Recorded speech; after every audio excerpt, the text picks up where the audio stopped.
रामायण के उत्तरार्ध में एक वक्त ऐसा भी आता है जब विष्णु अवतार राम और स्वयं महादेव के बीच न चाहते हुए भी भयंकर युद्ध होता है। आखिर क्यों होता है यह युद्ध और क्या निकलता है इसका परिणाम, जानने के लिए पढ़ते हैं यह पुरानी कथा।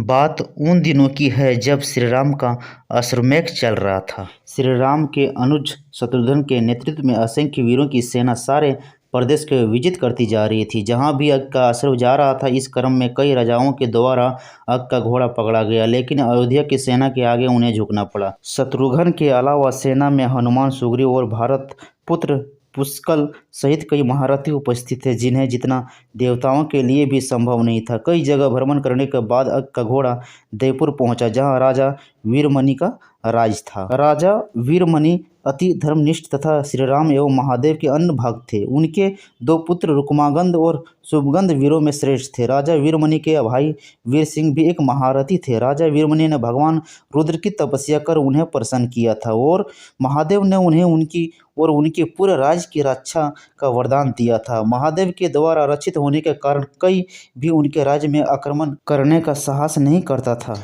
जब अस्त्र उनके राज्य में पहुंचा तो राजा वीरमणि के पुत्र रुक्मांगद ने उसे बंदी बना लिया और अयोध्या के साधारण सैनिकों से कहा कि अग का घोड़ा उनके पास है, इसलिए वे जाकर शत्रुघ्न से कहें कि विधिवत युद्ध कर वो अपना अस्त्र छुड़ा लें।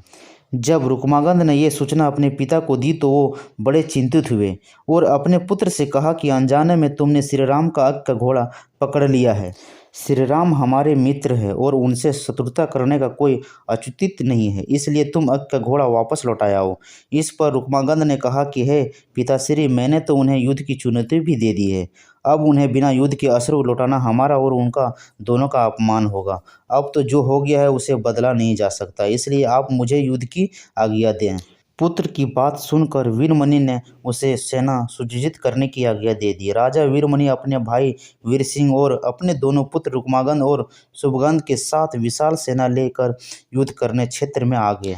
जब इधर शत्रुघ्न को सूचना मिली कि उनके अग का घोड़ा बंदी बना लिया गया है तो वो बहुत क्रोधित हुए एवं अपनी पूरी सेना के साथ युद्ध के लिए युद्ध क्षेत्र में आ गए। उन्होंने पूछा कि उनकी सेना से कौन अश्रु छोड़ाएगा, तो भारत पुत्र पुष्कल ने कहा कि तातश्री, आप चिंता ना करें, आपके आशीर्वाद और श्री राम के प्रताप से मैं आज ही इन सभी योद्धाओं को मारकर असुरों को मुक्त कराता हूँ। वे दोनों इस प्रकार बात कर रहे थे कि पवन सुत हनुमान ने कहा कि राजा वीरमणि के राज्य में आक्रमण करना स्वयं परमपिता ब्रह्मा के लिए भी कठिन है, क्योंकि ये नगरी महाकाल द्वारा रचित है। अंत उचित होगा कि पहले हमें बातचीत द्वारा राजा वीरमणि को समझाना चाहिए और अगर हमें ना समझ पाए तो हमें श्री राम को सूचित करना चाहिए।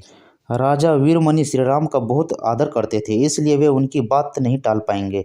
हनुमान की बात सुनकर शत्रुघ्न बोले कि हमारे रहते अगर श्री राम को युद्ध भूमि में आना पड़े, ये हमारे लिए अत्यंत लज्जा की बात है। अब जो भी हो, हमें युद्ध तो करना ही पड़ेगा। यह कहकर वे सेना सहित युद्ध भूमि में पहुंच गए।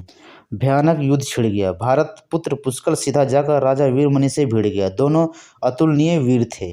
वे दोनों तरह तरह के शास्त्रास्त्रों का प्रयोग करते हुए युद्ध करने लगे। हनुमान राजा वीरमणि के भाई महाकर्मी वीर सिंह से युद्ध करने लगे। रुक्मांगद और शुभांगद ने शत्रुघ्न पर दावा बोल दिया।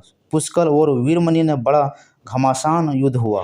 अंत में पुष्कल ने वीरमणि पर 8 नाराज वानों से वार किया। इस वार को राजा वीरमणि सह नहीं पाए और मूर्छित होकर अपने रथ पर गिर पड़े। वीर सिंह ने हनुमान पर कई शास्त्रों का प्रयोग किया पर उन्हें कोई हानि न पहुंचा सके। हनुमान ने एक विकट पेड़ से वीर सिंह पर वार किया, इससे वीर सिंह रक्तवहन करते हुए मूर्छित हो गए। उधर श्री शत्रुघ्न और राजा वीरमणि के पुत्रों में असाधारण युद्ध चल रहा था। अंत में कोई चारा न देखकर शत्रुघ्न ने दोनों भाइयों को नागपाश में बांध लिया। अपनी विजय देखकर शत्रुघ्न की सेना सभी वीर सिंह नाद करने लगे। इधर राजा वीरमणि की मूर्छा दूर हुई तो उन्होंने देखा कि उनकी सेना हार के कागर पर है। ये देखकर उन्होंने भगवान रुद्र का स्मरण किया। महादेव ने अपने भक्त को मुसीबत में जानकर वीरभद्र के नेतृत्व में नंदी भिगरी सहित सारे गुणों को युद्ध क्षेत्र में भेज दिया। महाकाल के सारे अनुचर उनकी जय जयकार करते हुए अयोध्या की सेना पर टूट पड़े। शत्रुघ्न, हनुमान और बाकी योद्धाओं को लगा कि जय प्रलय आ गया हो। जब उन्होंने भयानक मुख वाले रुद्रावतार वीरभद्र नंदी भिरंगी सहित महादेव की सेना देखी तो सारे सैनिक भय से काँप उठे। शत्रुघ्न ने हनुमान से कहा कि जिस वीरभद्र ने बात ही बात में दक्ष प्रजापति की मस्तक काट डाला था और जो तेज और समझता में समय महाकाल के समान है, उसे युद्ध में कैसे हराया जा सकता है। ये सुनकर पुष्कल ने कहा कि हे तातश्री, आप दुखी मत हो, अब तो जो भी हो हमें युद्ध तो करना ही पड़ेगा। ये कहते हुए पुष्कल वीरभद्र से, हनुमान नंदी से और शत्रुघ्न भृंगी से जा भिड़े।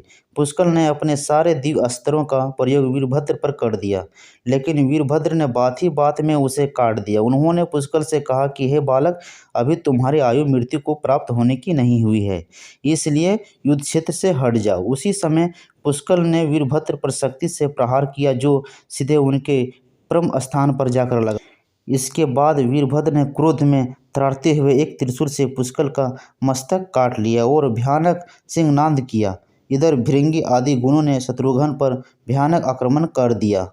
अंत में भृंगी ने महादेव के दिए पास में शत्रुघ्न को बांध दिया। हनुमान अपनी पूरी शक्ति से नंदी से युद्ध कर रहे थे। उन दोनों ने ऐसा युद्ध किया जैसा पहले किसी ने नहीं किया था। दोनों श्री राम के भक्त थे और महादेव के तेज से उत्पन्न हुए थे। काफ़ी देर लड़ने के बाद कोई और उपाय न देख कर नंदी ने शिवास्त्र के प्रयोग कर हनुमान को पराभूत कर दिया। अयोध्या के सेना की हार देखकर राजा वीरमणि की सेना में जबरदस्त उत्साह आ गया और वे बाकी बचे सैनिकों पर टूट पड़े। ये देखकर हनुमान ने शत्रुघ्न से कहा कि मैंने आपसे पहले ही कहा था कि ये नगरी महाकाल द्वारा रचित है, लेकिन आपने मेरी बात नहीं मानी। अब इस संकट से बचाव का एक ही उपाय कि हम सब श्री राम को याद करें। ऐसा सुनते ही सारे सैनिक शत्रुघ्न, पुष्कल एवं हनुमान सहित श्री राम को याद करने लगे। अपने भक्तों की पुकार सुनकर श्री राम तत्काल ही लक्ष्मण और भरत के साथ वहां आ गए। अपने प्रभु को आया देखकर सभी हर्षित हो गए एवं सबको ये विश्वास हो गया कि अब हमारी विजय निश्चित है। श्री राम के आने पर जैसी पूरी सेना में प्राण संचार हो गया है। श्री राम सबसे पहले शत्रुघ्न को मुक्त कराया और उधर लक्ष्मण ने हनुमान को मुक्त करा दिया। जब श्री राम, लक्ष्मण और श्री भरत ने देखा कि पुष्कल मृत्यु को प्राप्त हो चुके हैं तो उन्हें बड़ा दुख हुआ। भरत तो शोक में मूर्छित हो गए। श्री राम ने क्रोध में आकर वीरभद्र से कहा कि तुमने जिस प्रकार पुष्कल का वध किया है, उसी प्रकार अब अपने जीवन का भी अंत समझो। ऐसा कहते हुए श्री राम ने सारी सेना के साथ शिवगुणों पर दावा बोल दिया। जल्द ही उन्हें यह पता चल गया कि शिवगुणों पर साधारण अस्त्र बेकार है, इसलिए उन्होंने महर्षि विश्वामित्र द्वारा प्रदान किए दिव्य अस्त्रों से वीरभद्र और नंदी सहित सारी सेना को विदीर्ण कर दिया। श्री राम के प्रताप से पार न पाते हुए सारे गुणों ने एक स्वर में महादेव का आह्वान करना शुरू कर दिया। जब महादेव ने देखा कि उनकी सेना बड़े कष्ट में है तो वे स्वयं युद्ध क्षेत्र में प्रकट हुए। इस अद्भुत दृष्टि को देखने के लिए परमपिता ब्रह्मा सहित सारे देवता आकाश में स्थित हो गए। जब महाकाल ने युद्ध क्षेत्र में प्रवेश किया तो उनके तेज से श्री राम की सारी सेना मूर्छित हो गई। जब श्री राम ने देखा कि स्वयं महादेव रण क्षेत्र में आए हैं तो उन्होंने शास्त्र का त्याग कर भगवान रुद्र का दंडवत प्रणाम किया एवं उनकी स्तुति की। उन्होंने महाकाल की स्तुति करते हुए कहा कि हे सारे ब्रह्मांड के स्वामी, आपके ही प्रताप से मैंने महापराक्रमी रावण का वध किया। आप समय ज्योतिर्लिंग में रामेश्वरम में पधारे। हमारा जो भी बल है वो भी आपके आशीर्वाद के फलस्वरूप ही है। ये जो भी आश्रमेध यज्ञ मैंने किया है वो भी आपकी ही इच्छा से ही हो रहा है, इसलिए हम आप पर कृपा करें और इस युद्ध का अंत करें। ये सुनकर भगवान रुद्र बोले कि हे राम, आप स्वयं विष्णु के दूसरे रूप है, मेरी आपसे युद्ध करने की कोई इच्छा नहीं है।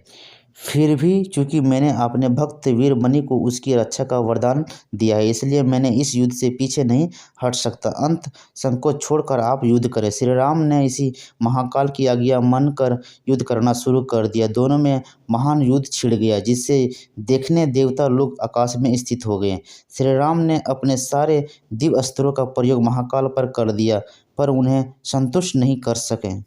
अंत में उन्होंने पाशुपतास्त्र के साधन किया और भगवान शिव से बोले, हे प्रभु, आपने ही मुझे ये वरदान दिया है कि आपके द्वारा प्रदत्त इस शस्त्र से त्रिलोक में कई पराजित हुए बिना ही नहीं रह सकता। इसलिए हे महादेव, आपकी ही आज्ञा और इच्छा से मैं इसका प्रयोग आप पर ही करता हूँ। ये कहते हुए श्री राम ने वो महान दिव्य अस्त्र भगवान शिव पर चला दिया। वो अस्त्र सीधा महादेव के हृदय स्थल में समा गया और भगवान रुद्र इससे संतुष्ट हो गए। उन्होंने प्रसन्नतापूर्वक श्री राम से कहा कि आपने युद्ध में मुझे संतुष्ट किया है, इसलिए जो इच्छा हो वो मांग लीजिए। इस पर श्री राम ने कहा कि हे भगवान, यहाँ इस युद्ध क्षेत्र में भरत के पुत्र पुष्कर के साथ असंख्य योद्धा वीरगति को प्राप्त हुए हैं, उन्होंने कृपया जीवन दान दीजिए। महादेव ने मुस्कुराते हुए तथा अस्तु कहा और पुष्कर समेत दोनों ओर के सारे योद्धाओं को जीवित कर दिया। इसके बाद उनकी आज्ञा से राजा वीरमणि ने अग का घोड़ा श्री राम को लौटा दिया और अपना राज्य रुक्मागंध को सौंपकर वे भी शत्रुघ्न के साथ आगे चल दिए। दोस्तों, ये स्टोरी से आप लोगों को कुछ सीखने को मिला है तो कमेंट में ज़रूर लिखिए। लाइक कीजिए, शेयर कीजिए और सब्सक्राइब। जय श्री राम।